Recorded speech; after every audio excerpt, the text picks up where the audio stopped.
Hoje, 10 de dezembro, é comemorado o Dia Internacional de Direitos Humanos, que será o tema dessa live, bem como a educação racial no Brasil. Assunto esse relacionado às leis 10.639 de 2003 e a Lei 11.645 de 2008.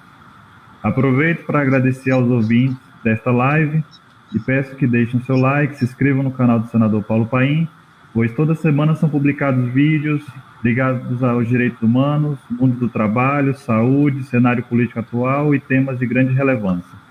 Agora eu vou apresentar os convidados. Teremos a presença do senhor Ivair Augusto Alves dos Santos, doutor em Sociologia pela UNB, ex-diretor do Departamento de Direitos Humanos da Secretaria de Direitos Humanos da Presidência da República, senhora Rita Cristina de Oliveira, defensora pública federal e coordenadora do Grupo de Trabalho de Políticas Antirraciais da Defensoria Pública da União, senhora Macaé Evaristo, professora, assistente social, ex-secretária da SECAD, do Ministério da Educação, e vereadora eleita pelo PT em Belo Horizonte, Minas Gerais. Teremos também a presença do senhor Sérgio de Oliveira, representante da Coordenação Geral de Educação Indígena do Campo, Quilombola e Tradições Culturais da Secretaria de Modalidades Especializadas de Educação, SEMESP, do Ministério da Educação.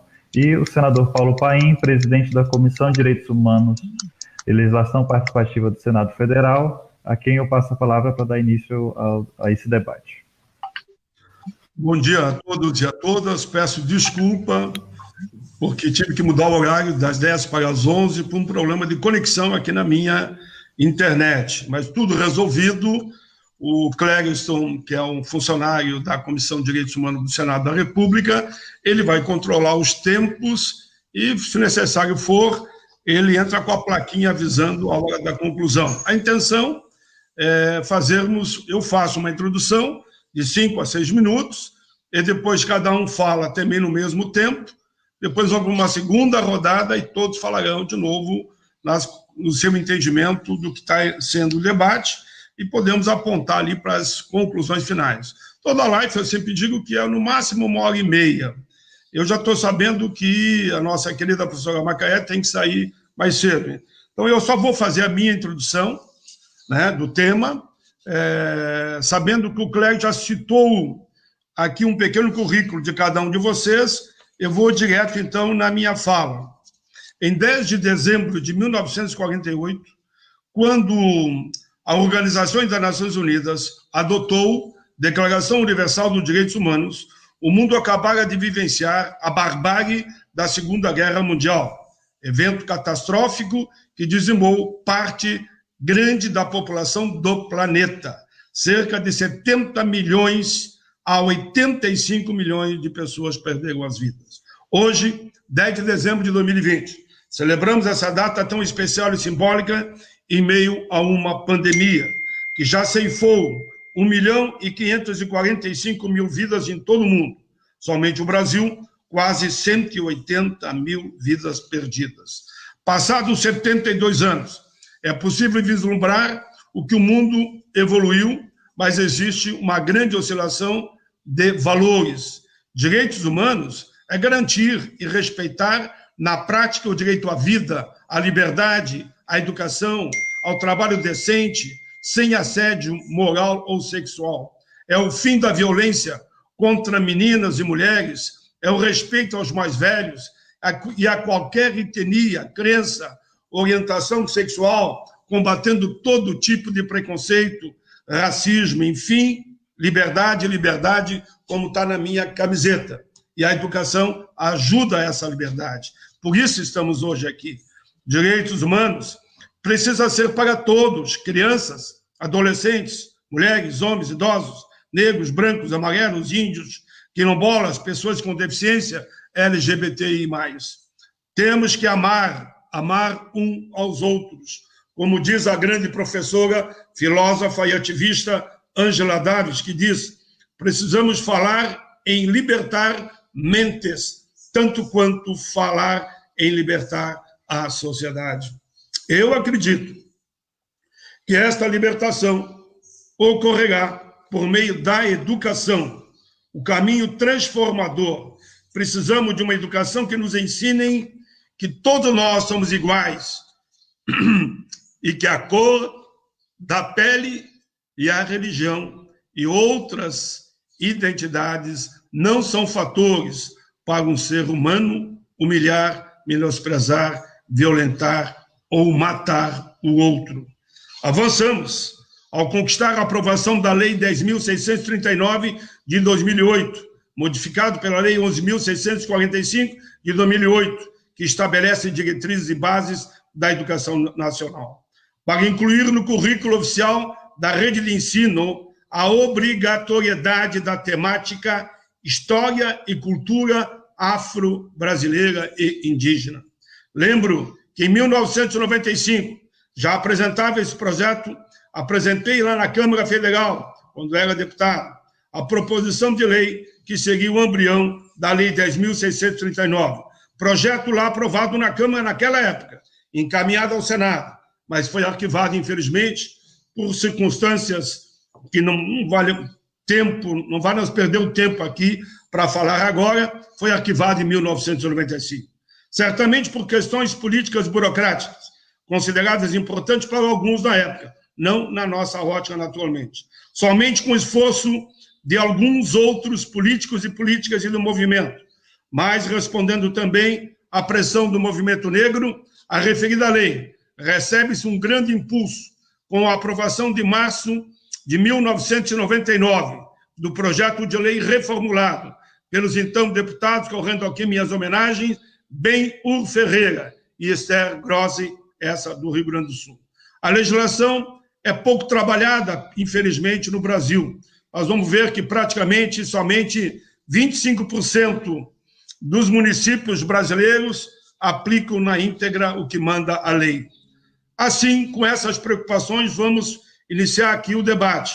Quero também dizer que hoje, por ser o Dia Internacional dos Direitos Humanos, um marco na luta também contra todo tipo de racismo e preconceito, nós fizemos um apelo ao Congresso Nacional, lançando a campanha 10 medidas de combate aos preconceitos, pautado em projetos que estão dentro do Senado, todos eles. E aqui eu sintetizo rapidamente. O 787 de 2015, que cria agravante para crimes praticados por motivo de preconceito e racismo. Já aprovamos no Senado, foi para a Câmara. PL 4373, que tipifica como crime de racismo a injúria racial. Está pronto para ser votado. PL 5231 de 2020, que trata da abordagem policial dos agentes públicos e privados. É um tema que o mundo todo está debatendo. Não tem como nós não debater. Quero reconhecer aqui, com homenagem à Coalizão Negra por Direitos, quase 200 entidades, quem suscitaram esse projeto e que eu assumi como presidente da Comissão de Direitos Humanos. PL que poderá ser votado hoje à tarde. Estou muito animado que o dia simbólico de hoje contribua para esse projeto ser votado, vai para a Câmara e o debate há de continuar lá. PL 4656 assegura a política de cota no ensino superior, que sabemos em 2022 ele poderá ter modificação profunda. Queremos que avance, inclusive, aprovando também o PL 3420, que reserva vagas para estudantes nos programas de pós-graduação, que não fique mais em portaria. PEC 33, cria o Fundo à Promoção da Igualdade Racial, esse eu apresentei ainda em 2016. PLS 239, de 2016, trata dos autos de resistência.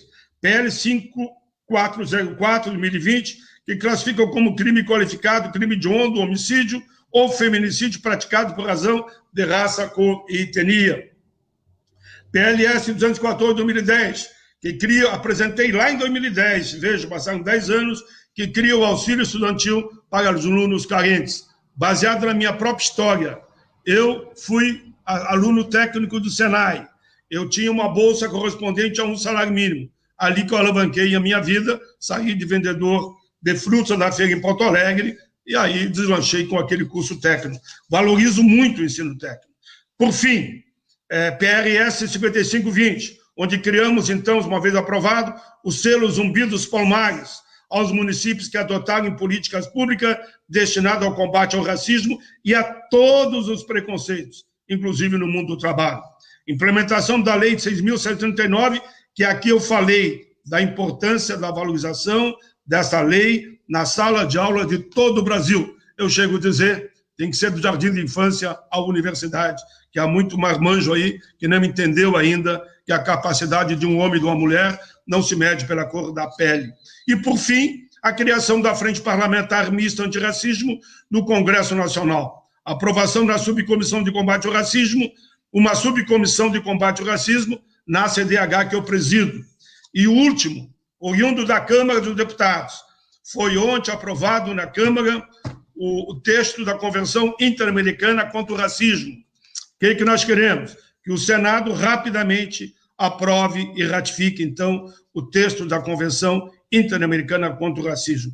Termino só cumprimentando, é uma homenagem que eu faço ao senhor Benedito Barbosa, o dito, advogado popular do Centro Gaspar Garcia, que atua na defesa de comunidades, favelas, ocupações e remoções forçadas, reintegração de posse e também na defesa dos trabalhadores ambulantes. O senhor Dito será agraciado com o Prêmio Internacional da Paz de Axém. Além dele, o outro homenageado será Peri Antoni, que é destacado defensor dos refugiados no Marrocos. E de exemplos como esse é que precisamos. Parabéns a todos. Última frase. Precisamos encarar com a verdade e a justiça toda a falta de humanidade.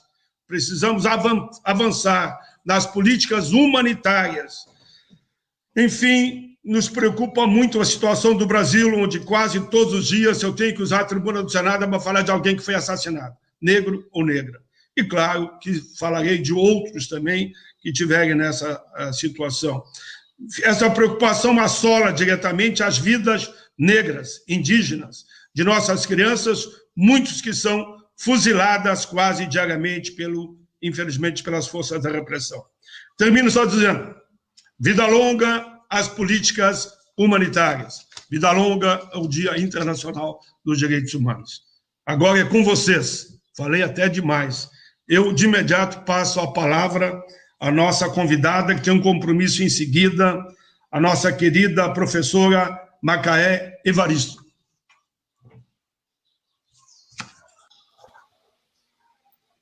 Bom dia, senador Paulo Paim. Quero agradecer o convite para estar aqui nessa manhã, cumprimentar aí todos os colegas de mesa, a Rita Oliveira, o Sérgio de Oliveira, cumprimentar o nosso querido Ivair Alves dos Santos. Ótimo te ver, Ivair, aqui, e estarmos juntos nessa mesa. Falar da relevância, da importância desse debate. Nesse momento em que a gente celebra o Dia Internacional dos Direitos Humanos, podermos tratar do direito à educação e do direito a uma educação antirracista, uma educação para as relações étnico-raciais. Agradeço, então, mais uma vez o convite, né? Eu queria começar lembrando, né, que passados 9 meses no nosso país da primeira morte pelo Covid, a gente já ultrapassou aí 179 mil mortos e 6.700.000 infectados, né? E lembrar que essa pandemia, ela nos colocou de frente com uma profunda desigualdade que a gente vive no nosso país. Milhões de pessoas julgadas a seu destino, sem proteção, sem recursos financeiros para não se infectarem, e contando, na maioria das vezes, só com a solidariedade com os esforços de várias pessoas e entidades. Uma vez que as ações do Estado brasileiro, elas têm sido muito insuficientes para garantir o direito a todas as pessoas, a condições dignas de vida, a moradia, a mobilidade, ao direito ao isolamento, o direito à educação, o direito à saúde, né? No que diz respeito mais especificamente à educação, eu gosto sempre de lembrar que no começo da pandemia, a mídia dizia no Brasil que as crianças e os jovens, eles praticamente não seriam afetados por essa pandemia, né?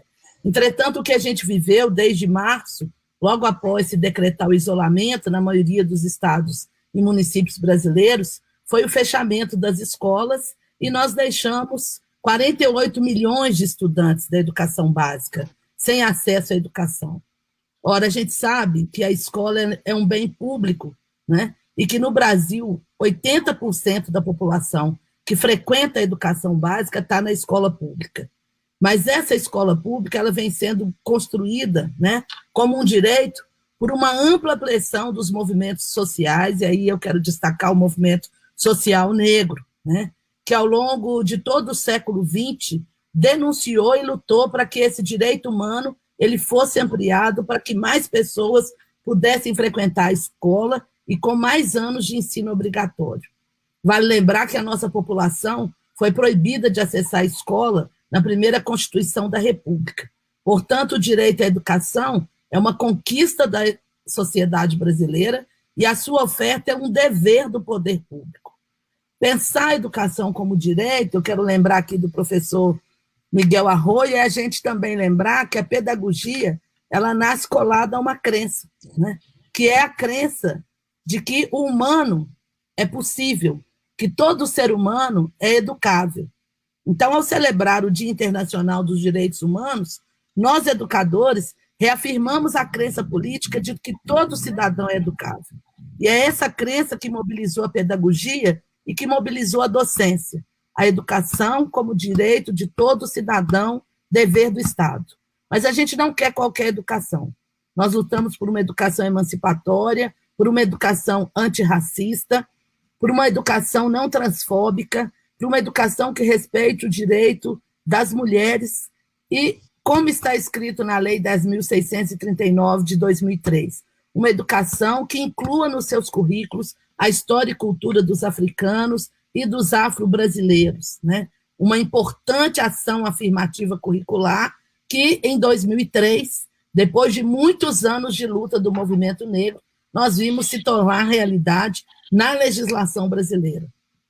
Entretanto, apesar de todas as nossas lutas, todos os nossos avanços, a garantia do direito à educação, ela não se universalizou e não atingiu os níveis de qualidade necessários. E eu quero destacar aqui que, primeiro, que os sistemas públicos de ensino atendem de maneira desigual determinados grupos populacionais, determinadas escolas locais e regiões.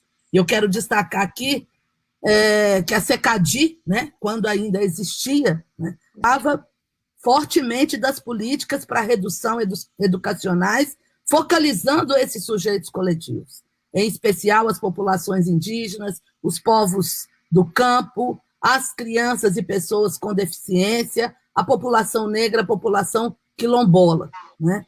É preciso ainda a gente chamar a atenção que a escola pública ainda apresenta limites para se constituir como um instrumento de emancipação da população negra.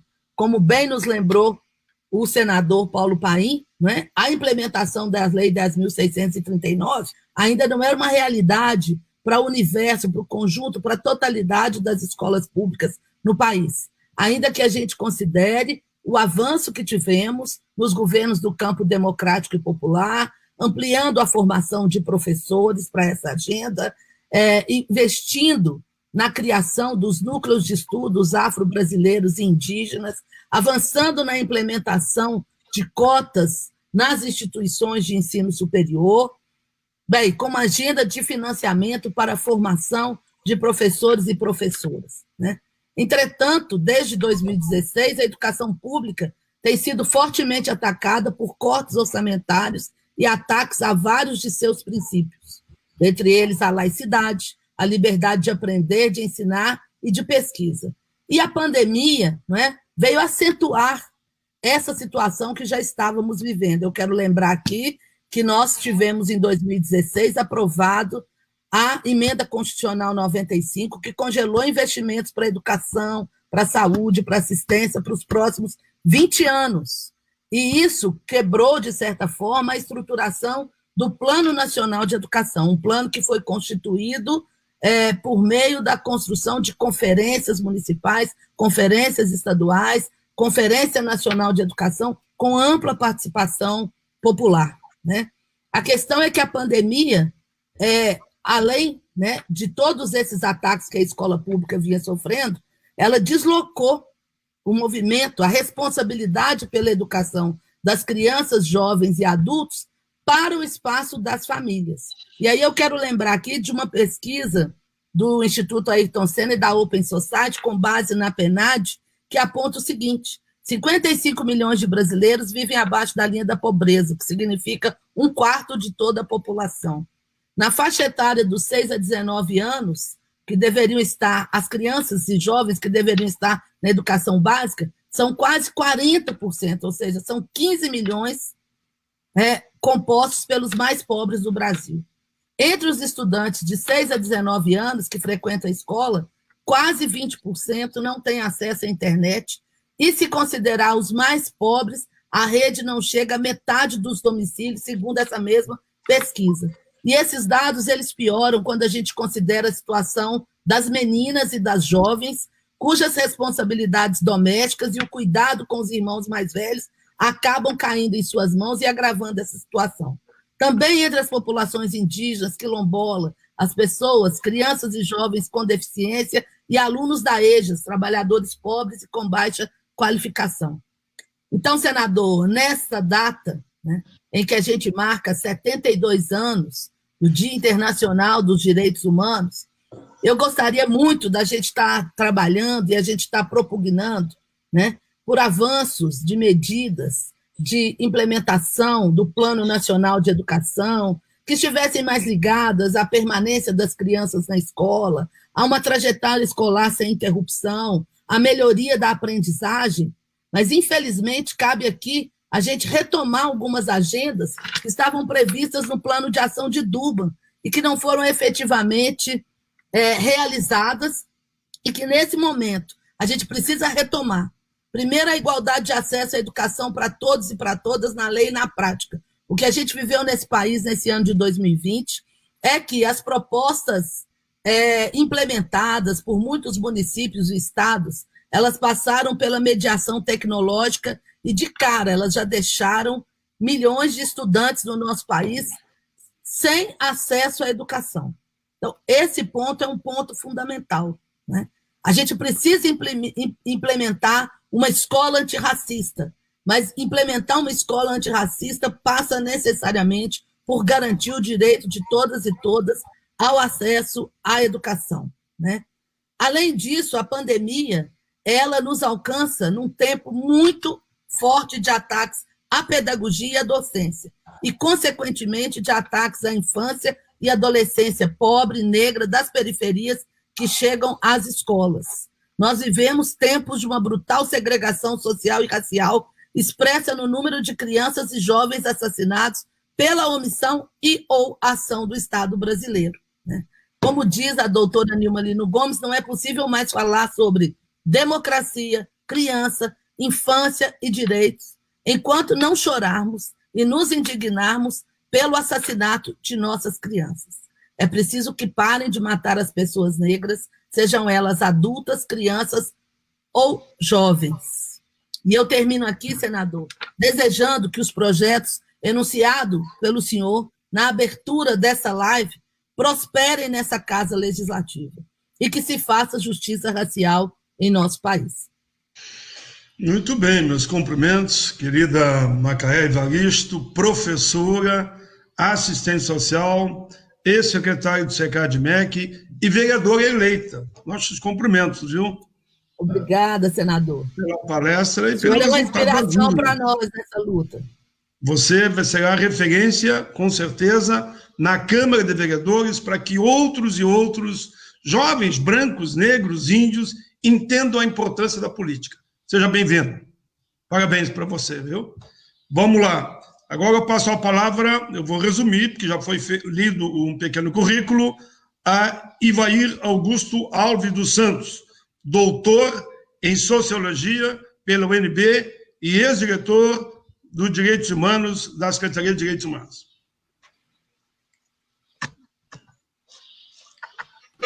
A qual cumprimento todos. Mando um abraço afetuoso para minha querida amiga, que eu torci muito para que ela pudesse se eleger, aqui de longe de São Paulo, mas parabéns, Mazé, você nos representa muito. A nossa esperança em cima de você é muito grande. E cumprimento a todos os colegas. Eu agradeço esse convite de ter me incluído nesse processo e eu queria aproveitar esse momento de minutos para fazer um breve comentário sobre um episódio recente, que é o comunicado do Alto Comissariado dos Direitos Humanos, que é feito pela ex-presidente do Chile, a Michelle Bachelet. Ela fez um comunicado no dia 24 de novembro e ontem ela também reforçou isso na entrevista. Eu chamo a atenção logo de cara sobre esse comunicado que ela fez, reforçando a questão dos direitos humanos, porque tinha sido na história do sistema ONU em relação ao tema racial o ponto mais crítico, ou seja, a análise mais profunda sobre a situação do racismo no Brasil, feito por um alto comissário de direitos humanos.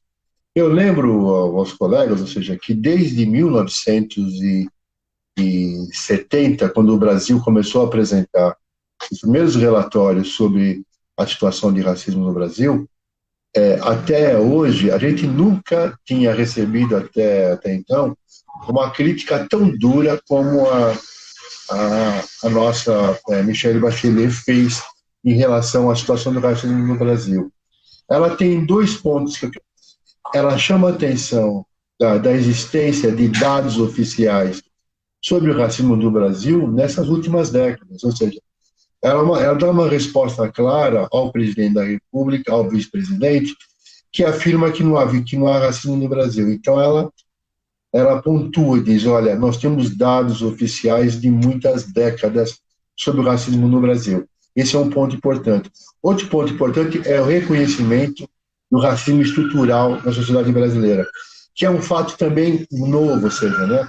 Embora a expressão racismo estrutural venha se colocando nas últimas décadas, mas o Alto Comissariado de Direitos Humanos, fazendo uma análise da situação do Brasil, fazendo um pronunciamento tão forte como ela fez, e esclareço bem, foi um comunicado oficial dado à violência sofrida por um negro brasileiro, que é o João Alberto Freitas, no Carrefour, no dia 19 de novembro. Ela faz um pronunciado.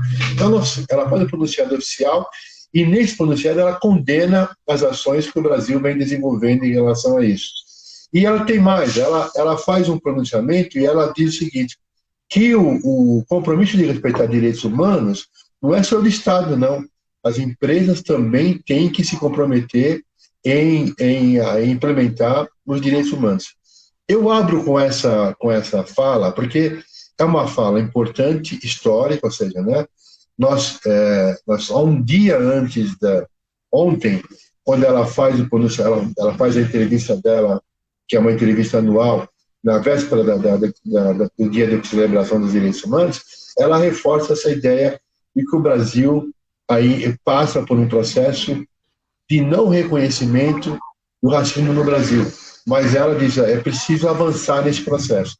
E interessante chamar a atenção das senhoras e senhores em relação qual os processos que normalmente, e que as Nações Unidas, desde que o Brasil assumiu um protagonismo importante na Conferência de Durban, que foi de 2001 para cá, se vocês lerem a declaração e o plano de ação, ele reforça basicamente um dos aspectos mais falados e comentados na declaração de Durban é a questão da educação. A educação para o sistema das Nações Unidas é um dos processos, é um dos caminhos mais citados para que a gente possa superar a situação de racismo no Brasil.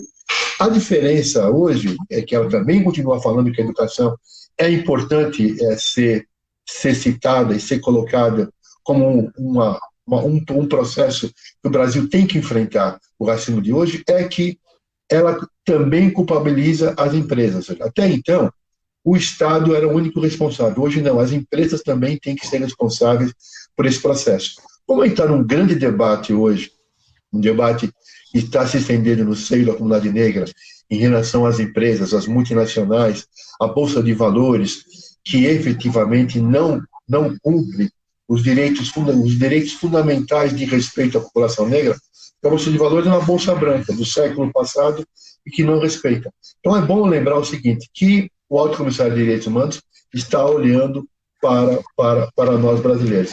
E eu remeto também a um dado importante, e que, infelizmente, nesse momento, nesse governo, tem sido esquecido, que são os programas de direitos humanos.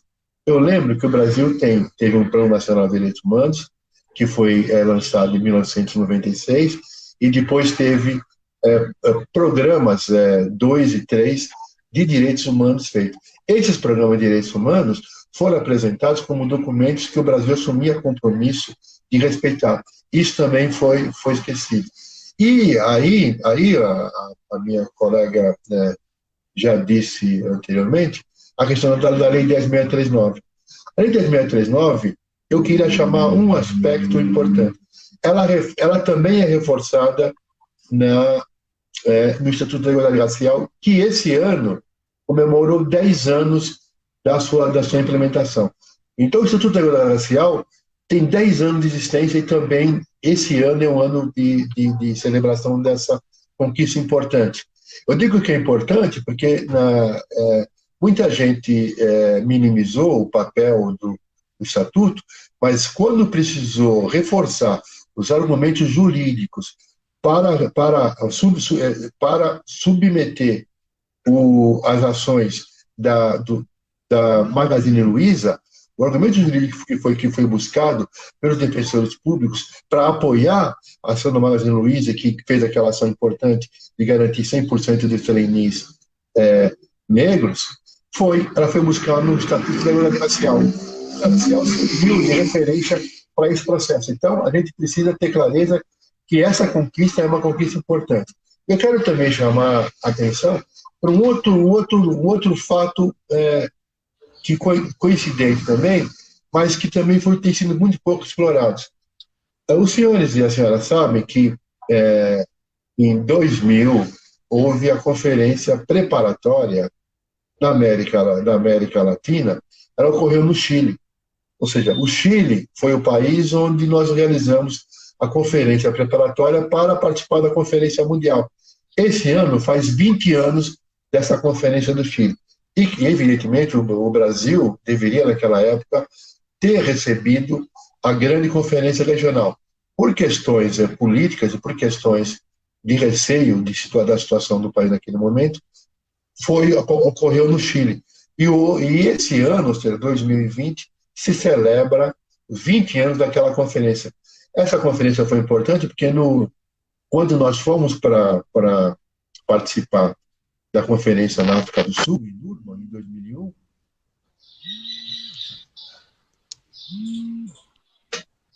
quando nós fomos participar dessa conferência em Durban, em 2001, essa nossa participação ela foi subsidiada pelo que nós fizemos na Conferência do Chile. Então, boa parte dos argumentos em defesa das ações afirmativas, em defesa de uma educação que respeite a história da população negra, a história da África, foi subsidiada muito pelo que nós fizemos na Conferência do Chile. Então, nós temos duas datas importantes a lembrar. Os 10 anos do Estatuto da Igualdade Racial e a celebração de 20 anos da Conferência do Chile, que foi a conferência preparatória para a participação da Conferência Mundial contra o Racismo, que ocorreu em Durban, em 2001.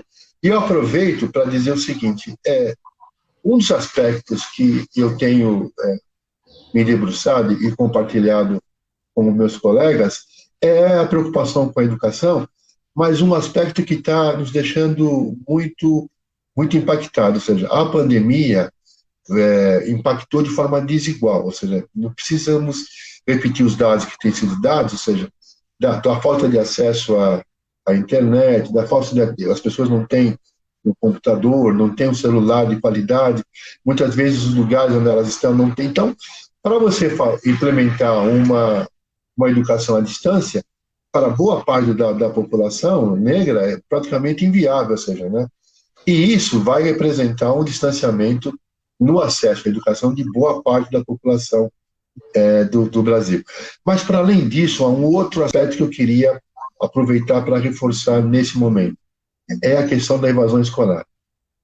Se há um problema que é recorrente desde do ensino fundamental, do ensino médio, é a evasão.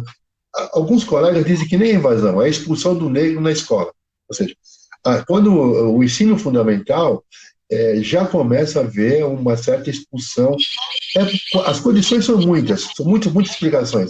Condições de infraestrutura da escola, a relação com a escola, com a criança negra, é uma relação muitas vezes agressiva e tal. Mas quando eu retomo esse tema da evasão escolar, como uma pauta que nós temos que relembrar em defesa dos direitos humanos e da vida, é porque boa parte daqueles jovens que são expulsos da escola e eles têm uma grande possibilidade de não conseguirem se inserir no mercado de trabalho, e muitos deles acabam indo para a vida do crime. Ou seja, quando a gente combate a evasão escolar, nós estamos combatendo basicamente o direito à vida, porque muitos desses jovens, quando você faz um retrospecto da vida deles, o momento de ruptura, quando ele sai da escola, quando ele deixa a escola, é o momento que eles acabam sendo desprovidos de um guarda-chuva que seria a escola. Então, combater hoje a evasão escolar, ainda mais durante a pandemia, é combater o direito à vida e combater um direito básico de direitos humanos, o direito à educação e o direito de viver. E isso tem que ser feito na escola. A escola tem que criar formas de manter esse jovem e essa jovem dentro da sala de aula, no ensino fundamental e no ensino médio. Porque a evasão é muito grande, E todos nós sabemos o seguinte: se as pessoas não conseguem ter acesso à educação, a sua vida fica truncada. As pessoas não conseguem ser no mercado de trabalho e muitos deles acabam entrando naquele grupo, ou seja, nem trabalha e nem estuda.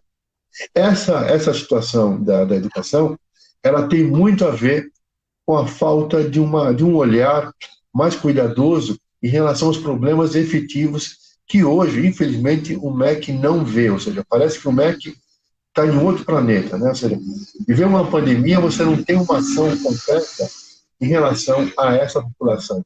Está desassistida de acesso à educação, porque não pode frequentar a sala de aula, e porque também não tem equipamento, não tem como você acessar a aula pela distância.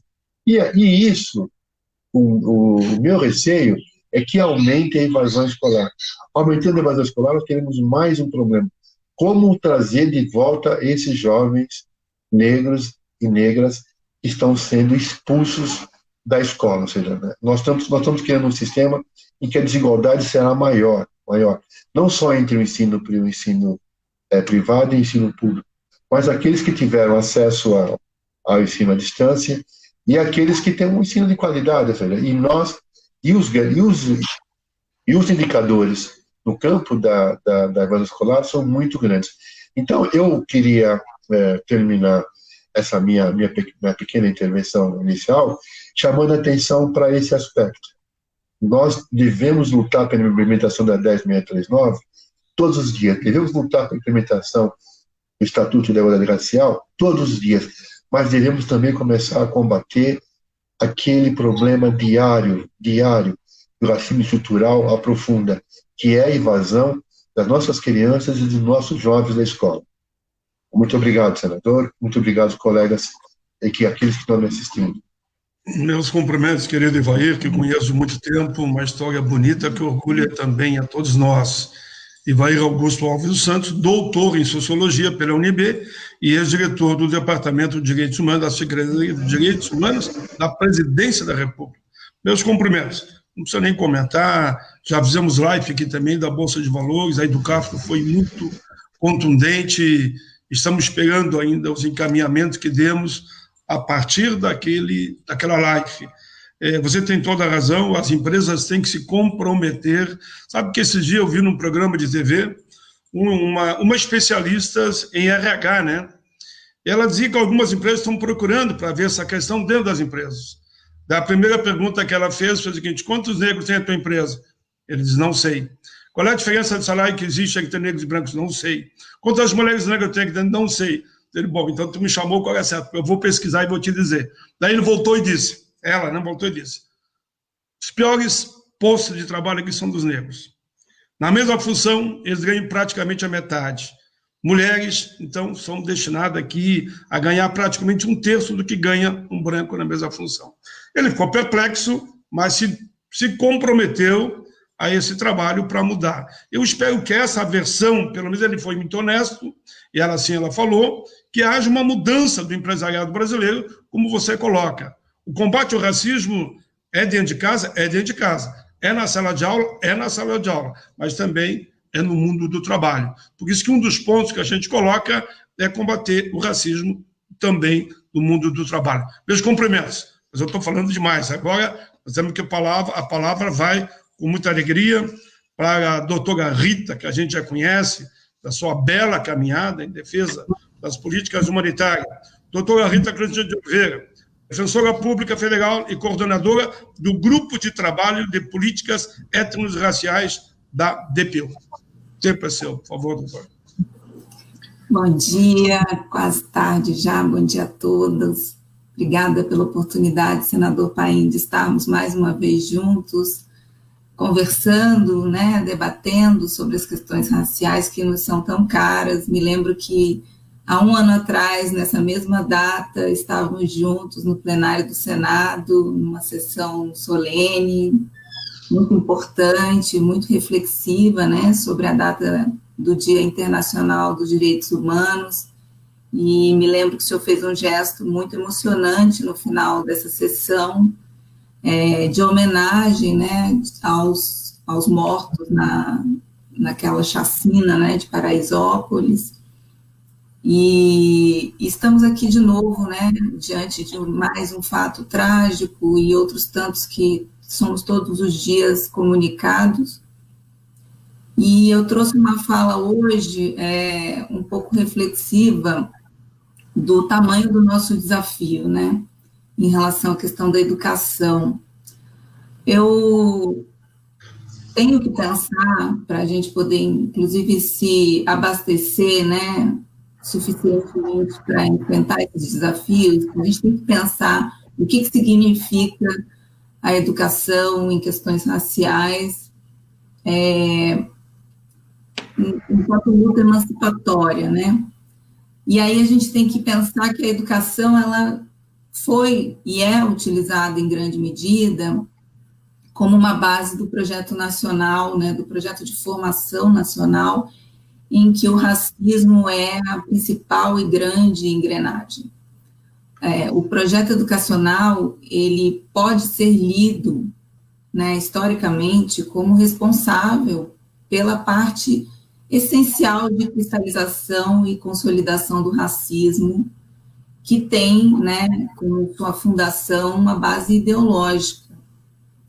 E quando a gente pensa ali na virada de chave, né, republicana do Brasil, sob os auspícios do mito da democracia racial, nós temos que enxergar que a educação, enquanto projeto nacional, ela vem juntamente com outros espaços institucionais estratégicos, né, do projeto nacional, e aí me refiro às instituições jurídicas, instituições de saúde, né, do curso de medicina, do projeto de sanitarismo, que passa, então, a articular todo um projeto de asepsia das questões raciais para sofisticar o projeto de opressão da população negra. Não é possível enfrentar os desafios da educação hoje no Brasil sem reconhecer esse papel que foi desenvolvido através da educação durante todos esses anos, esses séculos. Então, nós devemos pensar nas possibilidades de uma educação em questões raciais no sentido de conduzir a reflexão dessas complexidades do Brasil a partir desse reconhecimento da sua participação nesse processo histórico-político do racismo. E, desse modo, eu acho que a tarefa política que nós temos é de desconstrução, de destruição e, em certa medida, de ruptura, de fissura desse projeto, que é um projeto forjado sob a forma de processo histórico-político, que nada mais é do que a conceituação que o professor Silvio Almeida faz de racismo estrutural e que, portanto, se reproduz através das instituições sob a roupagem de racismo institucional. E, ao fazer esse reconhecimento, a gente está fazendo, então, um reconhecimento de que a luta, né, em favor de um projeto de educação emancipatória em questões raciais é uma luta muito difícil. É uma luta contrária a essas engrenagens estruturais que são redinamizadas historicamente, continuamente, para forjar não só o funcionamento das instituições brasileiras, mas como, sobretudo, formar subjetividades que vão dar suporte a essa estrutura racista. Mas, por outro lado, nós podemos e devemos, como o senhor bem colocou no início dessa live, enxergar a educação como uma chave fundamental, porque a educação, ela, além de ser um espaço de formação do conhecimento técnico, social, ela também é mobilizadora dos afetos, dos sentimentos. E no Brasil, ela é muito estratégica, porque basta a gente pensar como que a gente mantém esses índices de desigualdade social tão avassaladores, como o professor Evair colocou, em um país de maioria negra, sem que esse projeto esteja bem estruturado e amarrado por meio da educação ou da pseudo-falência da educação, como esses índices que o professor Evair colocou nos demonstram. Então, a gente tem que pensar nessas possibilidades de luta como possibilidades de disputa institucional, de disputa no bojo das instituições, no seio das instituições, em nível político e em nível jurídico, que a gente sabe que o jurídico informa as possibilidades de luta política e vice-versa. E por que eu disse tudo isso? Eu não vou me alongar muito, eu sei que a gente está com o tempo estreito. Eu disse tudo isso para a gente pensar em questões centrais, como já foram sinalizadas aqui, né? A formação histórica do Brasil, ela é uma formação histórica que a gente pode observar nitidamente que ela se dá através de um processo de luta política. E nós precisamos redirecionar os caminhos dessa luta política a partir da compreensão da necessidade de uma implementação mais rigorosa do artigo 26A da Lei de Diretrizes e Bases da Educação. É uma lei importantíssima, fundamental. Acho que ainda temos espaço para fazer alguns detalhamentos legislativos para justamente propiciar uma maior efetividade e, sobretudo, um controle, que é o controle que vai dar essa efetividade. E nós precisamos, sobretudo, fazer uma luta política em torno do reconhecimento da formação da memória histórica e cultural de matriz africana e afro-brasileira. E eu entendo que essas lutas são indissociáveis, né? Uma informa e abastece a outra, e não são possíveis, sustentáveis, uma sem a outra. A memória é importante e a educação, através da memória, é fundamental. Basta a gente pensar por que o Brasil, até hoje, não tem uma iniciativa de memória histórica e cultural negra de magnitude internacional. Essa é uma luta antiquíssima do povo negro, que vem sendo escamoteada, amortecida, sucessivamente pelos governos. E esse reconhecimento, eu já estou concluindo, e esse reconhecimento é central para que o país olhe no espelho e perceba essa sua formação conflituosa e, ao mesmo tempo, plural. A Constituição Federal abraçou a narrativa da pluralidade no seu texto. Isso é fruto das negociações do movimento negro, o senador Paim participou disso, né? Mas a densidade constitucional não tem sido suficiente para que o Estado cumpra esse papel.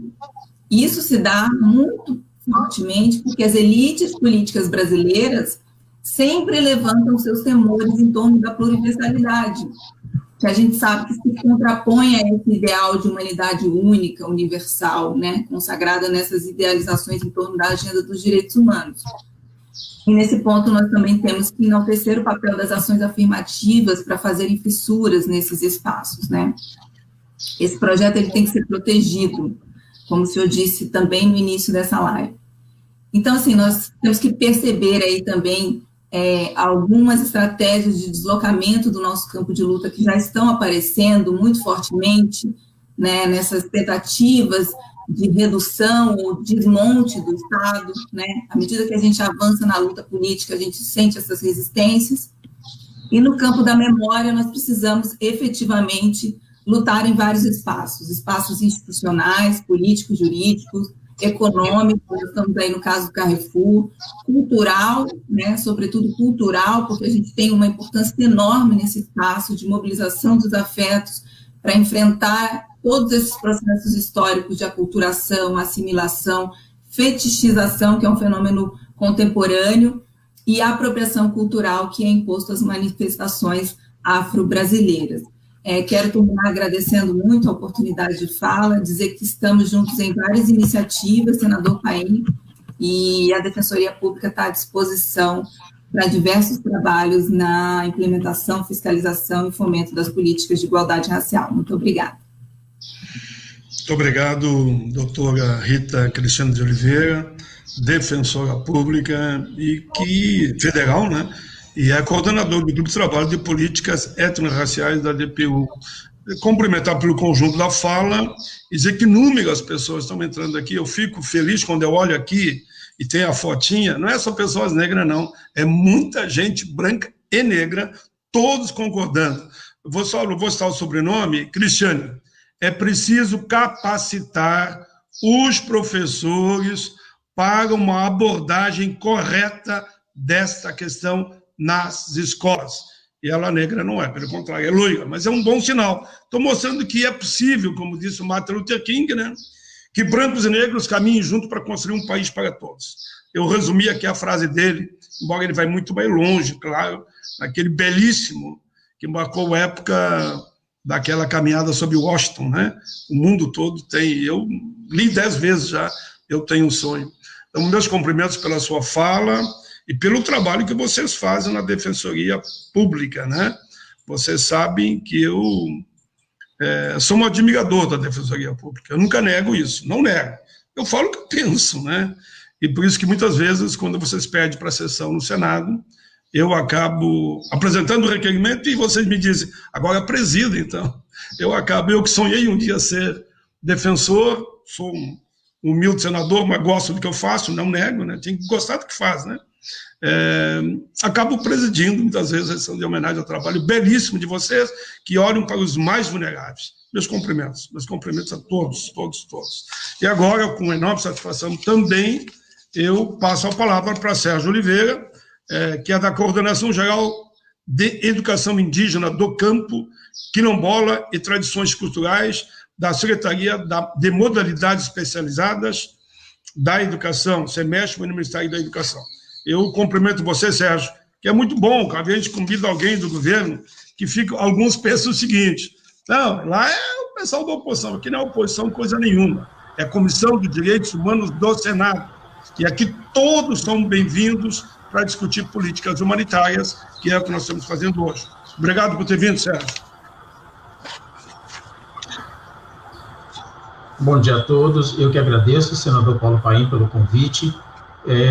Gostaria aqui de deixar também um abraço do meu diretor Fabrício Storani e da nossa secretária Hilda Ribeiro, e pela confiança que eles tiveram de estarem me indicando para participar desse momento aqui tão importante. Gostaria de deixar também um bom dia a todos os participantes da mesa, e começar a minha fala dizendo um pouquinho dessa mudança que teve de SECADI para SEMESP, né, que muita gente não entendeu e acha que os atendimentos acabaram, que os indígenas não vão ser mais atendidos, que os quilombolas não seriam mais atendidos, mas e desmentir essa visão que tiveram. Tanto que está no nome da minha coordenação, né? A gente atende indígenas, quilombolas, pessoal do campo, na mesma proporção que eles estavam sendo atendidos anteriormente. Nosso trabalho aqui no Ministério da Educação, especificamente para esses públicos, tem sido muito na questão de formação de professores, tanto a formação continuada quanto a formação inicial. E principalmente na questão da formação continuada, nós temos vários projetos dentro do plano de ações articuladas, que são recursos solicitados pelas prefeituras e pelos estados para a formação desses professores justamente nesses temas, e vamos focar aqui nessa questão do tema da implementação da 10.639. Uma coisa muito importante que eu gostaria de dizer sobre essa lei é pelo tempo de existência dela. Tá? É uma lei que já vai fazer quase 18 anos, e ultimamente eu não tenho pensado muito em implementação, não. Eu acredito, eu entendo que já teve tempo suficiente para que estados e municípios já tivessem implementado e estarem colhendo os frutos dessa implementação. Então, eu acredito que a gente tenha que trabalhar agora um pouco na cobrança das ações que foram efetivadas pelos estados e municípios diante do que está escrito nessa lei. Se realmente as escolas estão apresentando dentro dos seus currículos a história e cultura afro-brasileira, tá? Como obrigatoriedade. A lei ela já diz que é uma obrigatoriedade, não é facultativo, é obrigatório. Então, já era para estar sendo implementado em todas as escolas, Brasil afora. Então, o trabalho que eu tenho feito aqui, principalmente, porque a gente verifica que tem muitos estados e muitos municípios que estão trabalhando com essa fala, em implementação. Eu digo para eles o seguinte, eu falei, ok, se a gente ainda tem que implementar, porque, de alguma maneira, durante todos esses 17 anos, esse assunto não foi trabalhado dentro da Secretaria de Educação, dentro das escolas, a gente precisa implementar o quanto antes. Porém, eu preciso saber também do fruto recolhido dessa implementação. A gente não pode simplesmente continuar com esse discurso de vamos implementar, e até quando a gente vai ficar implementando. Porque senão a gente vai continuar colhendo todos esses problemas que estão acontecendo, de racismo, de violência contra os negros, e no Brasil que a gente tem visto uma coisa que está sendo muito difundida e está sendo aumentada grandemente no nosso Brasil. Concordo com essa fala também, a nossa vereadora Macaé, ela deixou bem claro aqui no discurso dela, no início, dessa questão da implementação, que não houve um avanço como deveria acontecer. Mas é nisso que a gente tem que buscar também, e saber por que estados e municípios até então não fizeram essa implementação como ela deveria. O que a gente também não pode deixar de citar aqui é a questão da Lei 2.711, que também fala da questão de cotas, e principalmente para a cota de negros no Brasil. Ela também é muito importante nesse momento que estamos vivendo, e nesse Dia Internacional dos Direitos Humanos e a Educação Racial no Brasil. Eu acho que é importante a gente falar também da 2.711, que vai passar por uma atualização agora em 2022, porque o prazo dela já se encerra em 2022. Com questão, que foi dito muito aqui, a questão da pandemia, é muito importante a gente deixar claro que o Ministério da Educação ele trabalha em regime de colaboração com estados e municípios. Então, a gente presta apoio técnico e financeiro para estados e municípios. O Conselho Nacional de Educação, ele publicou as resoluções número 5, número 9 e número 11, todas elas falando sobre as aulas online, a questão do calendário escolar. Então, isso tudo foi apresentado para eles nesse momento em que a gente está vivendo essa questão do déficit para a educação para esses públicos, uma vez que eles não têm acesso à internet, muitos são de difícil locomoção também para poder chegar nas suas escolas. Essa questão do acesso à internet para essas populações, um dos problemas maiores que a gente teve também é que a gente não poderia entrar com equipamento dentro dessas comunidades. Muitas comunidades elas até foram fechadas para acesso de quem está do lado de fora, para poder acessar quem estava dentro das comunidades. Elas foram fechadas praticamente. Então, também não tinha como a gente entrar com equipamentos dentro dessas comunidades para tentar minimizar, não resolver o problema. Eu acho que resolver também não seria o caso, mas para poder minimizar esse problema do acesso à internet para essas populações.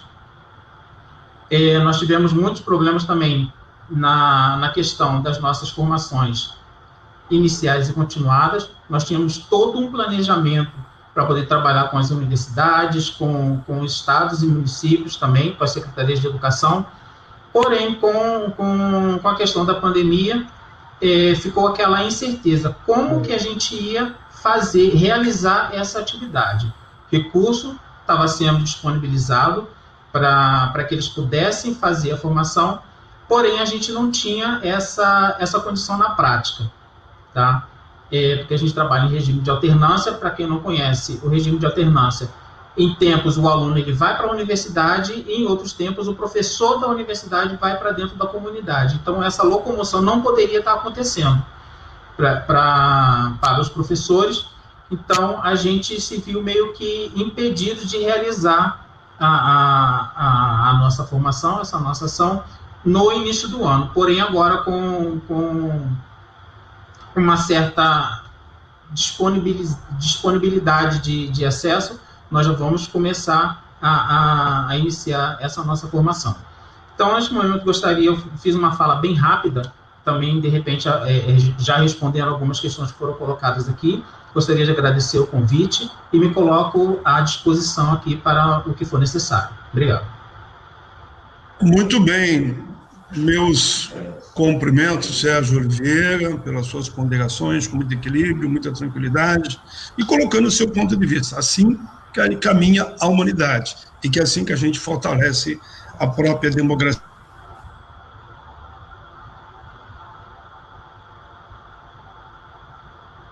Parar de dizer, vamos implementar, temos que implementar. De fato, eu acompanho, porque eu estou há quase 40 anos no Congresso, né? E não pergunto qual a minha idade, só vou dizer que sou da década de 50, viu? Já dei uma luz aí, sou da década de 50. E, de fato, quase 18 anos e implementar, mas não se implementou. Então, por isso estamos lançando uma campanha no Senado, a partir de hoje, mais uma, eu diria, né? Para que executivo, legislativo, judiciário, sociedade civil, né? Meios de comunicação, fazer uma campanha para que a lei, de fato, seja aplicada na sala de aula.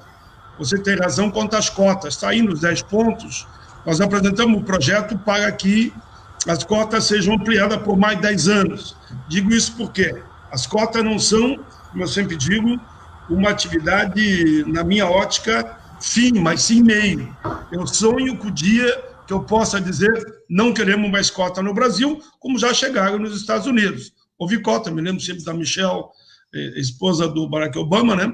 Que ela passou pela política de cota, ela conta essa história. Mas hoje não há mais cota lá, porque não foi preciso. E você lembrou bem que as cotas são muito importantes.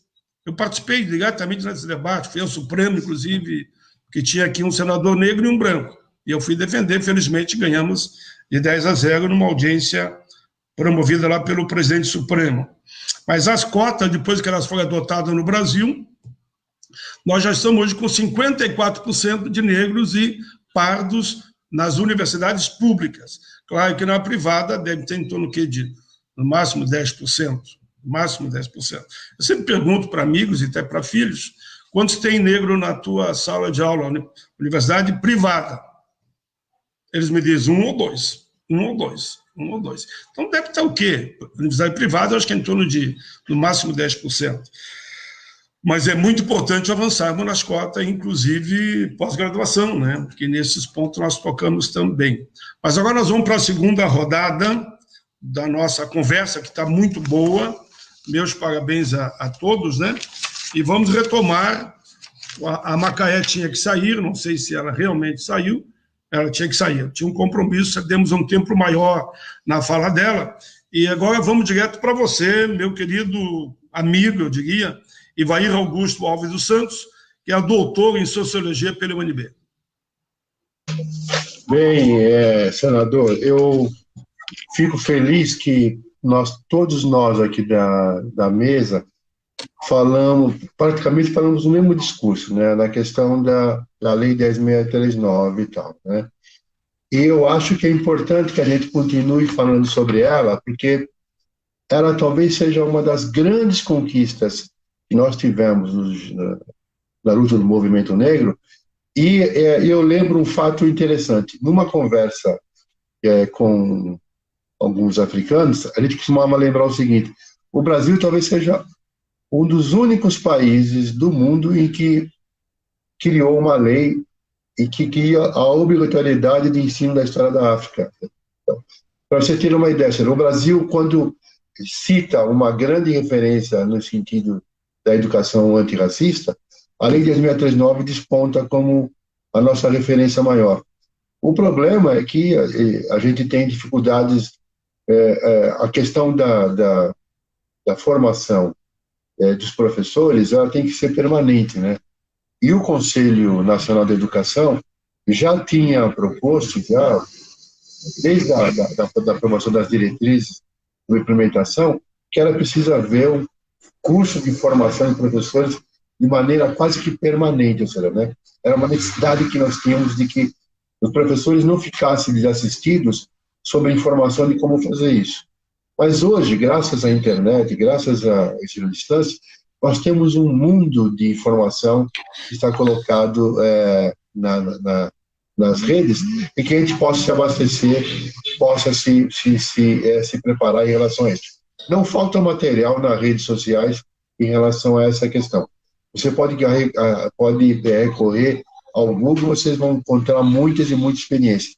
Eu cito também o Centro de Estudos e Relações do Trabalho, o CERT, que tem talvez um dos maiores arquivos de experiências sobre como trabalhar a questão racial. A última informação que eu tive em relação a Cida Bento, eles têm um arquivo de mais de 15 mil experiências sobre. Então, se tiver dificuldade de formação, recorre ao CERT, que lá o que mais tem são experiências do país inteiro sobre esse tema. Então, a questão da 10.639 é uma questão central.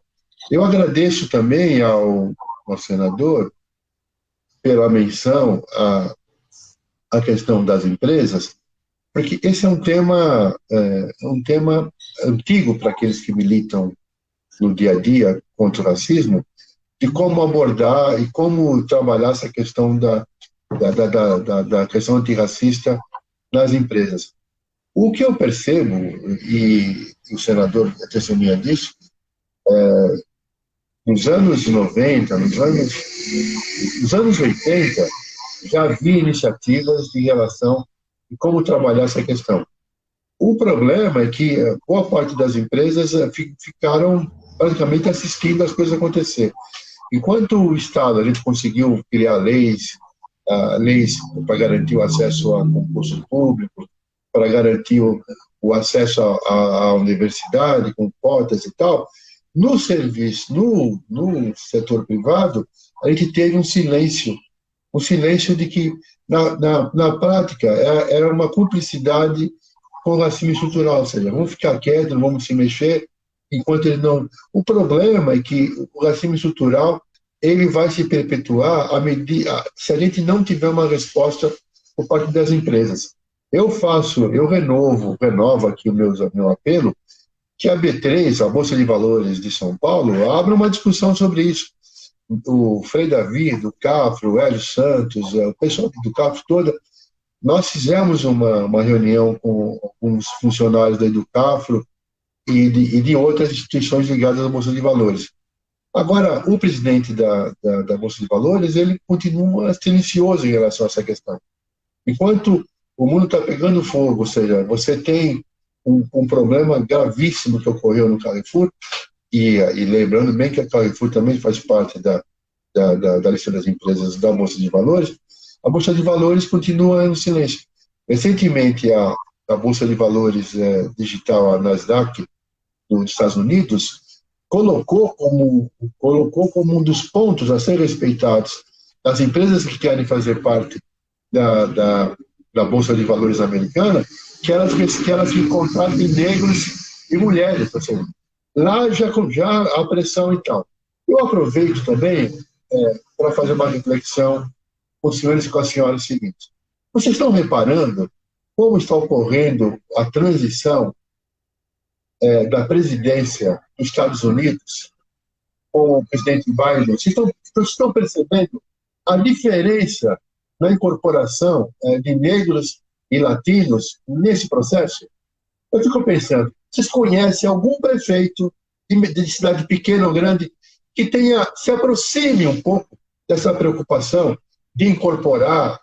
E a incorporação é na transição, ou seja, em todos os postos. Né? Então, eu fico pensando, nos Estados Unidos, que tivemos um governo tão difícil como o Trump, você vê as medidas que estão sendo tomadas nos Estados Unidos em relação ao governo de transição.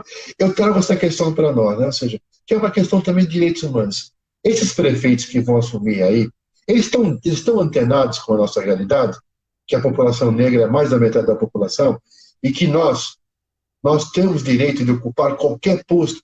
Um direito fundamental, o artigo 21 da Declaração dos Direitos Humanos, ela tem um ponto interessante. Ela fala que nós temos direito ao voto, mas também de ser votado, de poder participar de governos. Participar de governo faz parte da Declaração Universal dos Direitos Humanos. E é o que acontece. Eu estou torcendo para que aconteça uma transformação em 2021, em que tenha governos municipais que respeitem a diversidade e incorporem os negros. Porque a impressão que eu tenho é a seguinte: se a gente não estiver lá, questões como a 10639, o acesso a concurso, todas essas questões não são colocadas. Então, é fundamental que a gente fique atento a cada prefeito que foi eleito, como é que ele vai incorporar a nossa população negra. Falta de quadros, essa questão hoje já está superada. Nós temos mulheres, homens negros com capacidade de gestão em qualquer situação, em qualquer nível, porque nós conseguimos acessar isso graças a esses anos de programa de ação afirmativa que foram vitoriosos. Agora, é preciso entender o seguinte: as coisas não vão acontecer por acaso, é preciso haver ações muito contundentes em relação à nossa participação. E eu fico sonhando, imaginando, será que a gente vai ter prefeitos que se inspirem num presidente dos Estados Unidos que está fazendo uma transição com negros? E é incrível, ou seja, a equipe de transição dele tem 50% de latinos e negros. Você já imaginou, senador, um prefeito com uma equipe de transição com 50% de negros participando?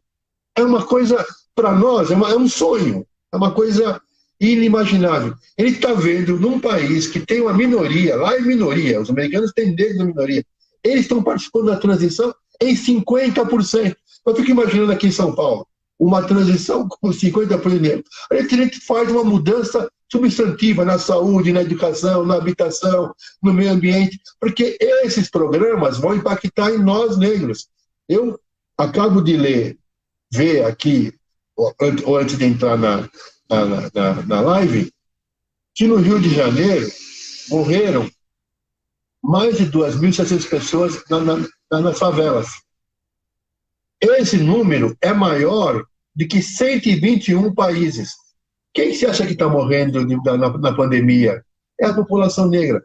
Então, veja só, e o Biden, com a sensibilidade que ele teve, ele colocou os negros também para participar do programa de combate à epidemia, combate à Covid. Aqui em São Paulo existe um momento em que o governador, o prefeito, todos eles vão falar sobre a Covid. Você não vê um negro, você não vê uma enfermeira negra, você não vê um médico negro falando sobre esse assunto. Então eu fico perguntando o seguinte: será que eu estou sonhando? Eu estou vendo uma situação de um país que é minoria, um presidente constrói uma equipe de transição com 50% de negros. É uma coisa impressionante. Então, eu acho que nós estamos vivendo um momento, eu estou muito otimista em relação ao momento que estamos vivendo. Graças à participação efetiva das mulheres, a gente vai ter uma participação grande nas câmaras municipais. Mas não basta, a gente precisa... os dados apontam que nesses mais de 6 mil municípios, Em 767 municípios, você não tem um só representante negro na Câmara Municipal. Então, o que significa isso? Que nós não vamos ter política voltada para a população, nem na saúde, na educação, no trabalho, não vai ter. Então, eu clamo aqui aqueles que estão nos ouvindo que pressionem esses prefeitos que mirem no bairro. Se o bairro construiu uma equipe de 50% de negros, imagina o que a gente poderia fazer aqui no Brasil com tantos quadros, com tanta gente competente, com tanto potencial que tem sido, infelizmente, subjugado e afastado pelo racismo estrutural. E eu queria fechar fazendo aquele meu apelo seguinte: a todos os meus colegas militantes da educação, negros e brancos e tal, nós temos que olhar com carinho a questão da evasão escolar. A evasão escolar é um problema grave e ele vai se aprofundar depois da pandemia. Nós vamos ter que ter um programa voltado para olhar para essas crianças e para esses jovens que foram expulsos da escola pela pandemia, expulsos pelas condições que tinham. Nós temos que olhar para essa gente. E não é pouca gente, não. Os dados estão apontando que são muitos jovens que estão deixando a escola. E eles vão fazer parte daquele time. Nem estuda e nem trabalha. Juntando esse quadro, esse desastre que é o desemprego no Brasil. Ou vão cair na uberização, que é outro desastre também, a precarização no trabalho hoje no Brasil. Eu acho que estou me alongando muito, mas quando eu vejo a experiência de alguns países, como os Estados Unidos, a equipe de transição com 50%, uma bolsa a bolsa de valores americana, obrigando as empresas a contratarem negros, eu fico pensando, o que está faltando para a Bolsa de Valores de São Paulo se mexer? O que está faltando para esses prefeitos entenderem que a idade está mudando? Nós temos que dar uma chacoalhada nesse país. E eu recomendo aos senhores e às senhoras, recentemente eu li um artigo do editor executivo do jornal Valor, ele chama Cristiano Romero, e ele escreve o seguinte, ele diz que o primeiro ponto da pauta das reformas no Brasil devia ser a luta contra o racismo. Será que ele não tem razão, não? Será que a pauta primeiro das reformas não deveria ser a luta antirracista no Brasil? Eu encerro com essas palavras essa minha segunda intervenção. E mais uma vez, senador, muito obrigado por ter me convidado. Dá um abraço na Isabel, que é uma grande companheira, sua assessora de primeira linha, a nossa grande militante, estudiosa e competente. Muito bem, meu querido amigo Evair Alves dos Santos. A Isabel veio daí do Cafro, viu? Eu recebi uma vez uma meninada lá na Comissão de Direitos Humanos, eu diria meninada, hoje ela, claro que é uma mulher adulta, enfim, e tem seus compromissos com a vida, como todos nós temos. E na fala dela, e me lembro também do Tiago, não sei se você conheceu o Tiago, claro, dois jovens com um potencial enorme. Você sabe viu, senador, você sabe que quando eu era estudante em São Carlos, eu conheci a mãe do Tiago. A mãe do Tiago. A mãe do Tiago. Então, a mãe do Tiago falava, você precisa conhecer o Ivair quando crescer. Depois ele ficou amigo, estamos amigos até hoje. Sou amigo até hoje de ambos, né? E tanto o Tiago como a Isabel passaram a trabalhar comigo. Depois ele alcançou outros voos, foi para a assessoria do Ministério da Educação, mas a Isabel continuou comigo, fazendo um trabalho como você falou. Esse meu próprio pronunciamento que hoje fiz aqui foi um trabalho que ela construiu naturalmente com outras pessoas. Eu me considero, aqui eu vou dizer, um privilegiado, devido à equipe de assessores que eu tenho, tanto no Congresso, tanto em Brasília, como no Rio Grande do Sul. E como também os consultores do Senado, que me ajudam muito, viu? Quando eu apresento quase que um plano de governo, como alguém do pai, toda vez que apresenta, vem com plano de governo, quase, né? Em matéria do movimento racial agora, que todo o sistema que nós falamos aqui, eles estão nesses pontos, e vocês falaram muito bem, desde o mundo do trabalho, da educação, a aplicação da lei que nós aprovamos há 17 anos atrás, enfim, caminha nesse sentido, mas eu queria só dar um enfoque, antes de passar para frente, nessa questão dos Estados Unidos. Concordo plenamente com você, mas concordo plenamente. Tem alguns que não gostam que a gente fale nos Estados Unidos, como se fosse pecado, né? E me permite que eu diga isso, falar nos Estados Unidos. Mas é exatamente a análise que você fez. Ora, A análise que você está correta, é verdadeira. E nós não podemos dizer que isso pode acontecer aqui. Aí eu só complemento com um dado que eu acho que você teria dar depois. Nos Estados Unidos, a população negra não passa de 14%.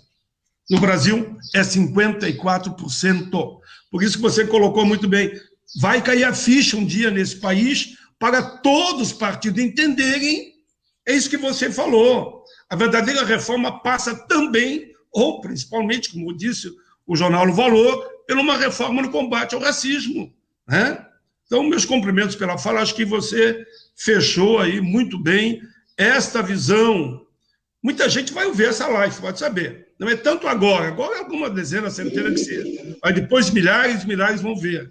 Os partidos políticos, você deu o recado que eu quero só reafirmar. Eles têm que entender como foi lá nos Estados Unidos, a aliança que foi feita, liderada também por Barack Obama, não tem como não dizer, Barack Obama, a vice dele,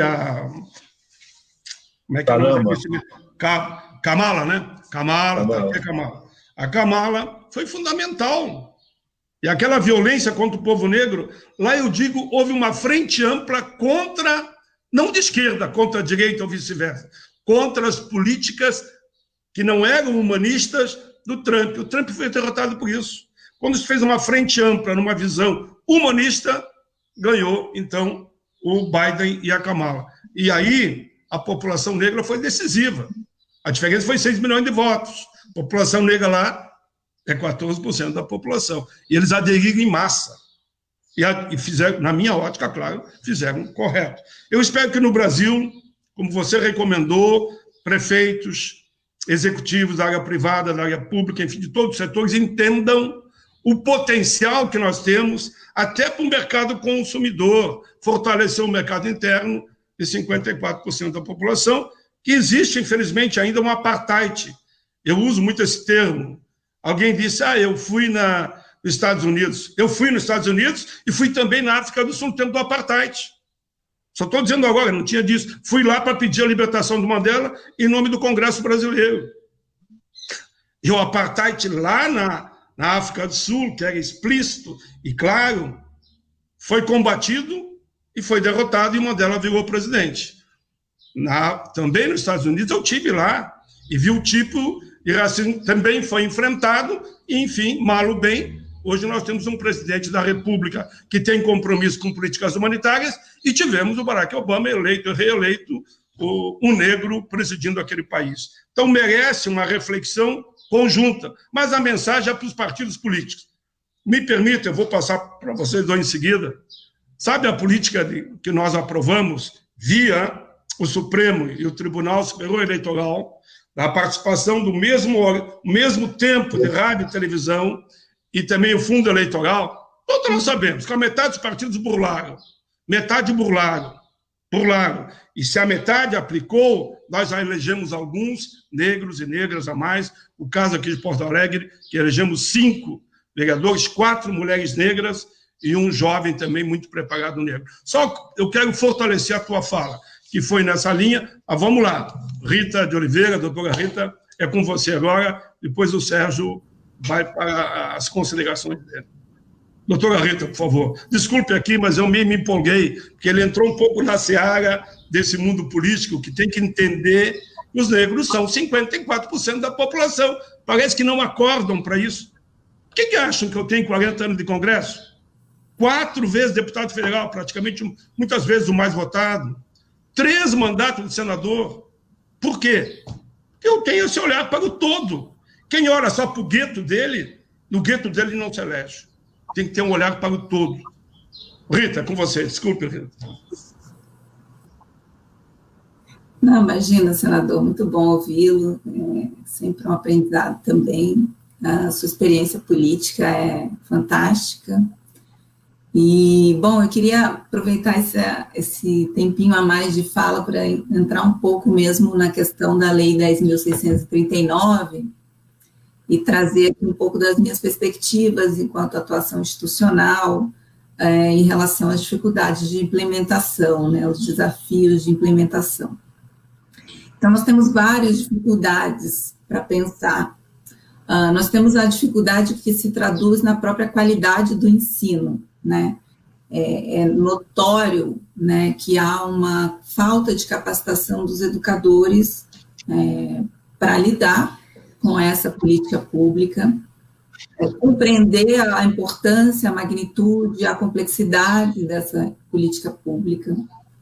Ao mesmo tempo, nós temos também uma ausência, né, continuada de programas de capacitação permanentes, como já foi falado aqui, e nós temos uma falta de investimento qualitativo nesses programas de capacitação.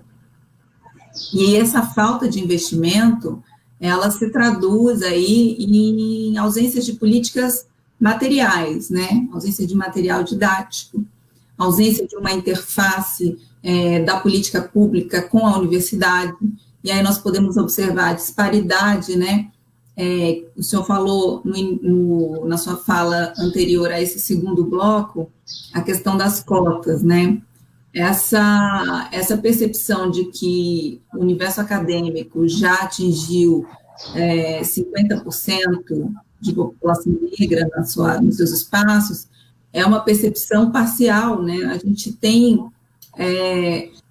sim índices nesses níveis, mas nós temos que olhar também para a questão da permanência desses universitários nos espaços acadêmicos, nas suas possibilidades de permanência em alguns cursos que são muito elitizados, e nós temos que olhar para um problema que eu acho que o mais problemático de todos nesse momento, que é a questão das cotas no serviço público, que atingiu muito pouco o serviço público no sentido da composição dos docentes, né, nas universidades.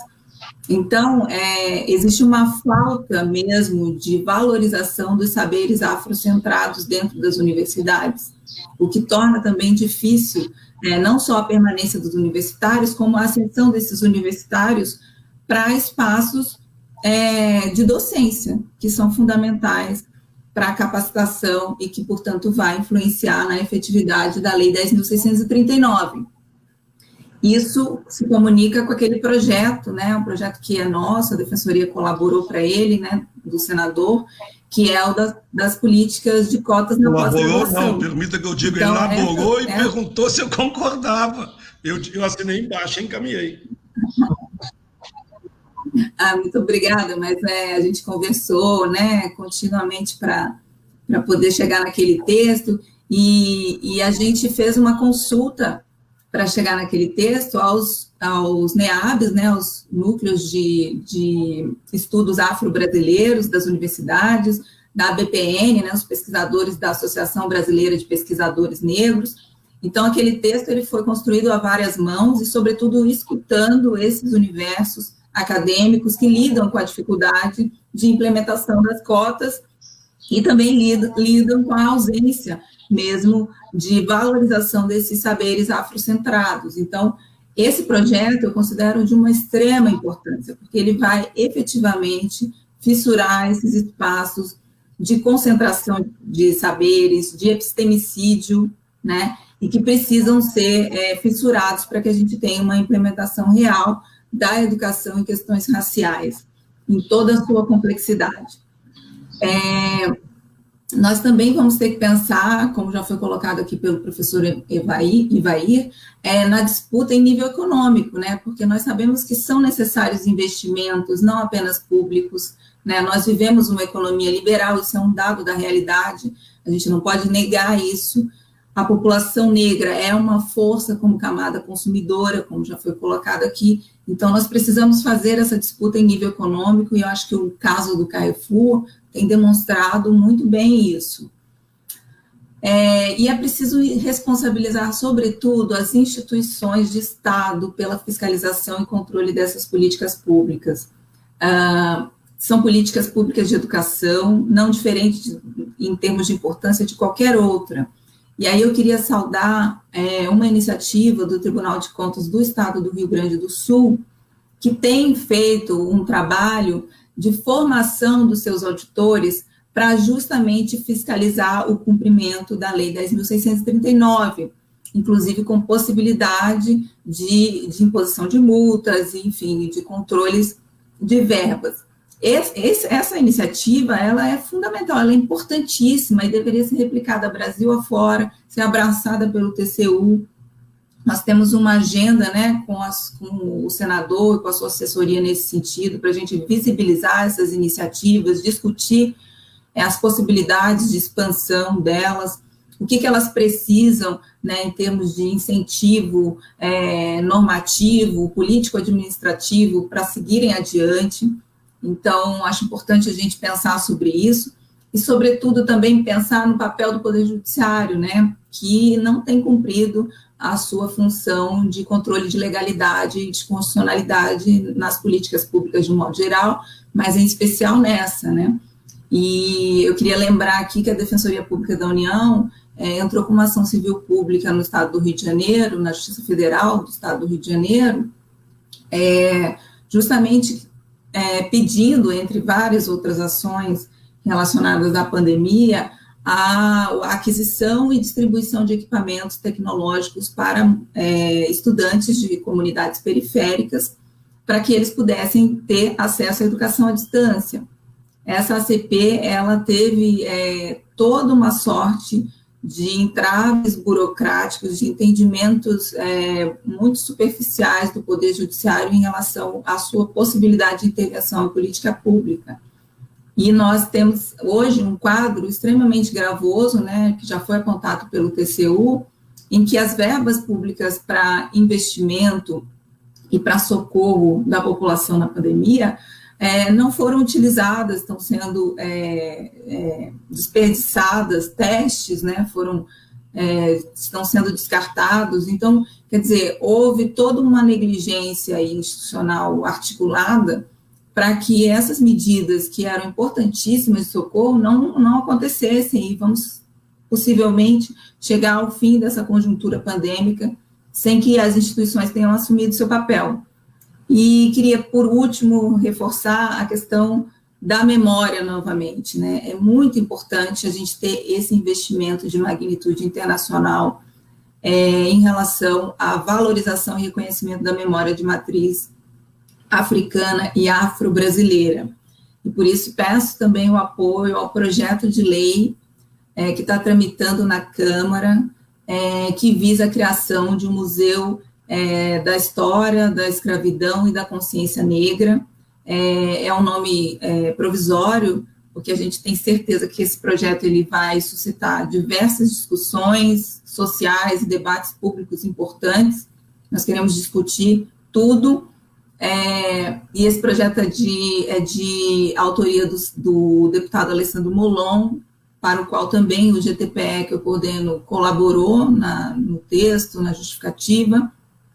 Nós sabemos das dificuldades legislativas que esse projeto tende a enfrentar, mas nós precisamos, sobretudo, fazer com que esse projeto coloque essa questão da memória no centro do debate público. Eu não vejo possibilidade da gente avançar nas políticas públicas necessárias sem a gente colocar a questão da memória, e a memória como também um processo de justiça de transição em débito que é devido à população negra, e também de reflexão sobre o papel do Brasil no processo de escravização nas Américas, né, esse processo cruel, explorador, absurdo, que nunca foi enfrentado verdadeiramente e precisa. E essa iniciativa de memória é que vai fazer com que essas políticas públicas tenham um referencial imagético perene.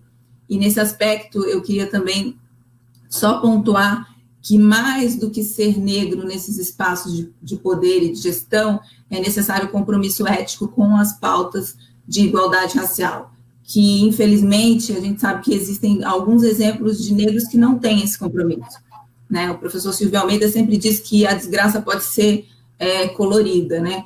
Então, nós temos exemplos nesse sentido e não preciso aqui citar. Então, é preciso que a gente também, em termos partidários e projetos políticos, valorizemos esse compromisso. Era isso, muito obrigada, desculpa se eu me alonguei. Muito bem, doutora Rita Cristina de Oliveira, defensora pública federal e coordenadora do Grupo de Trabalho de Políticas Étnico-Raciais da DPU. O conjunto da sua fala, brilhante como sempre, apontando caminhos, apontou mesmo que é importante alguns projetos que nós temos no Senado, e já apontou também na Câmara, que lá tem diversos projetos muito bons, inclusive esse que vocês estão agora, de ter um museu. Eu me lembro que no Senado, você me fez eu lembrar agora, eu entrei com um projeto, mas não é da questão do negro, não, porque o negro já está lá e está muito bem colocado, de um museu, nem que fosse virtual, para os heróis de tempo de pandemia. Né, que ali vão ter muita gente que morreu heroicamente nessa caminhada. Eu espero que o Senado aprove. É virtual, não é quase gasto, quase nada. É pegar tudo que aconteceu nesse período, e como você falou, é cultura, é conhecimento, é história, para que a gente no futuro, oxalá, não passe momentos mais como esse. Aí eu pego os dois exemplos. Tudo o que aconteceu com a escravidão do nosso povo, né, que foram milhões que foram sacrificados, e agora tantos outros no tempo da pandemia. Mas a senhora pediu uma parte, é com a senhora. Bem pouquinho, só para fazer um esclarecimento em relação ao projeto do museu. Esse projeto do museu visa a instalação desse museu de magnitude internacional na área do Cais do Valongo. E a escolha da área do Cais do Valongo, além de ser, obviamente, por conta de ter sido o epicentro do tráfico transatlântico nas Américas, é porque o Brasil é devedor da destinação histórica daquela área. O Brasil tem um acordo com a Unesco para fazer essa destinação. E, por isso, é também uma obrigação internacional assumida pelo nosso país. Está em débito há muito tempo, precisa dar essa destinação. A Defensoria está atuando também na ação civil pública que visa essa destinação, está correndo lá na Justiça Federal, já tem um acordo ali para desocupar a área que estava sendo irregularmente ocupada por uma ONG. Mas, mais do que isso, é importante que haja a assunção desse compromisso. E aí eu volto a dizer que é preciso compromisso ético com essa pauta, porque nós estamos com a Fundação Cultural Palmares, que tem negligenciado nesse compromisso. Obrigada. Muito bem. Estamos juntos nessa caminhada, parabéns. Eu queria aproveitar o momento, antes de passar para você, Sérgio, que nós temos compromisso com políticas humanitárias. Aí é para todos. Pode ser policial civil, policial militar, pode ser para estudante, pode ser idoso, pode ser negro, pode ser branco, né? E eu queria cumprimentar a Polícia Civil, que inaugurou hoje, aqui em Porto Alegre, num belo evento, a Delegacia de Combate à Intolerância. Resumo, a nova Delegacia de Porto Alegre é a 8ª do país, com dedicação exclusiva para a investigação de delitos ligados a atos de discriminação, disse a delegada, que é chefe da polícia aqui. É mais uma ferramenta no combate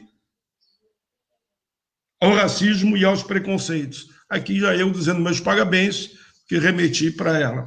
E na mesma linha, também, eu nunca deixarei, porque quando eu tinha tempo presencial, eu recebia todos lá, Polícia Civil, Polícia Militar, todos. E aqui aproveito, eu sei a audiência dessa nossa live, PM tenta impedir assalto e é surpreendido e morto com tiro na cabeça, Rio de Janeiro. Um policial militar foi surpreendido e assassinado durante uma ação para impedir um roubo nesta sexta-feira em Mesquita, na Baixada Fluminense. O cabo Derinaldo Cardoso dos Santos, 34 anos, foi baleado a queima-roupa na cabeça e não resistiu. Ele deixa a esposa e 2 filhos e eu encaminhei a nossa solidariedade. Imagens da Câmara mostram o que aconteceu. Porque eu acho que essa luta, e tem um dado que mostra, né? O Ivair, com certeza, muito mais conhecimento que eu, mesmo entre os policiais que morrem, ampla maioria são negros. São exatamente negros e negras que morrem, de uma forma ou de outra, inclusive entre os policiais. Por isso que o Brasil e o Estado têm que enfrentar esse debate. Doutora Rita, meus cumprimentos, parabéns. Muito bom ver a sua fala. Por favor, doutor Sérgio Oliveira, falando pelo MEC. Obrigado, senador. Vou ser bem breve, também por conta do avançar da hora, mas eu não poderia deixar de responder aos colegas aqui da mesa.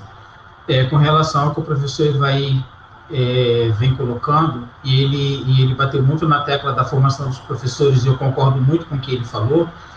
Eu só queria dizer que a gente vem trabalhando aqui na minha diretoria, na coordenação que eu estou à frente, principalmente nessa questão da formação dos professores. Inclusive, a gente está fazendo uma reformulação da nossa formação para que a gente possa incluir mais ainda a questão da educação quilombola, da formação de professores quilombolas, e também para a educação das relações étnico-raciais, porque a gente percebeu que não tinha muitos projetos voltados principalmente para esse público. Nós temos formações continuadas, mas não formações iniciais para esse público. Então, a gente já vem conversando com algumas universidades para que elas mostrem para a gente, apresentem para a gente projetos para que a gente atenda essa questão mais específica para esse nosso público. Uma outra situação também que eu gostaria de falar, uma continuidade da Lei 12.711, e gostei muito da fala da doutora Rita, foi na questão não somente da entrada desse aluno na universidade, mas também a permanência. E eu vou ampliar um pouquinho mais. Não somente da entrada, permanência, mas saber também se esse aluno conseguiu ser inserido no mercado de trabalho, que eu acho que esse é o objetivo final da lei. Não é somente formar esse cidadão no ensino superior, mas também saber se ele vai conseguir ser inserido no mercado de trabalho. Isso também é um ponto que a gente precisa discutir para saber se a lei realmente ela foi eficiente e eficaz no que ela propõe. Tá? Eu acho que é isso que eu queria deixar um pouco para vocês. Quero agradecer a oportunidade de estar aqui com todos, a experiência de ter aprendido. Lembrei de uma situação também que a professora Rita colocou, essa questão da fiscalização quanto à implementação da Lei 10.639. É isso mesmo que a gente precisa. Apertar um pouquinho, arrochar um pouquinho em cima das pessoas que precisam realmente colocar a lei em prática e hoje não estão colocando. É justamente cobrar deles. Por que uma lei que é obrigatória ainda não foi implementada? O que está acontecendo? O que precisa ser feito para que vocês coloquem isso em prática? Então, essa questão que a doutora Rita colocou, ela é muito importante. É justamente esses órgãos fiscalizadores colocarem mesmo em prática essa ação. Então, continuando meus agradecimentos, gostaria de agradecer ao senador Paulo Paim pelo convite, ao professor Ivaí, à doutora Rita, pelo aprendizado também que eu tive aqui com vocês. Muito bom, querido Sérgio Oliveira, que falou pelo MEC, muito tranquilo, colaborou muito com o debate, sugerindo e ouvindo, porque assim que a gente vai construindo a nossa, eu diria, ainda jovem democracia, né? Tem a maneira de dizer, com a democracia, tudo. Sem a democracia, nada, e a barbárie. Por isso que é muito bom nós estarmos aqui, de campos de atuação diferentes, dialogando aquilo que seja o melhor para o nosso país. E nesse sentido, Sérgio, eu te falei, antes de iniciarmos o debate, que eu estava muito preocupado com a questão do Fundeb, né, da sua regulamentação, porque se não for regulamentado, nós vamos perder de imediato mais de 3 bilhões. Mas me informaram agora de que provavelmente a Câmara vota ainda hoje à tarde num grande acordo e provavelmente o Senado votará também, claro, antes ainda do fim do ano. Isso é muito positivo, já que falamos tanto aqui em educação. Por fim, a Maria Salles me corrige. Muito bom, Maria, gostei, viu? A Maria, senador Paim, com todo respeito, ela não fala todo, senador Paim, só deu o dado. O número de negros no Brasil é 56,2%. E eu falei que é 54%. Fortalece, segundo ela, claro, naturalmente ainda, a importância de todos, de brancos e negros, né? Na busca de um país efetivamente para todos. Se vocês me permitirem, eu tenho que terminar, foram praticamente 2 horas de live, viu? Mas estava muito bom. Isso que uma das convidadas saiu. Eu tenho que terminar, né? É praticamente 1 da tarde, nós começamos às 11. Eu só termino com uma frase nesse momento. As causas que nós defendemos são símbolos que dão o norte e a marca das pessoas que fazem o bem sem olhar a quem. Aqueles que pensam que essas causas são derrotadas se enganam. Essas causas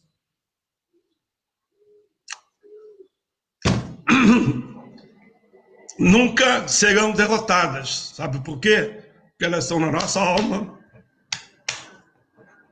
e no nosso coração. Mesmo quando subirmos, vamos levá-la com a gente. Então, nunca vão derrotar essas causas. Por isso que eu faço um apelo ao povo brasileiro e todos aqueles que estão aí nos ouvindo, né?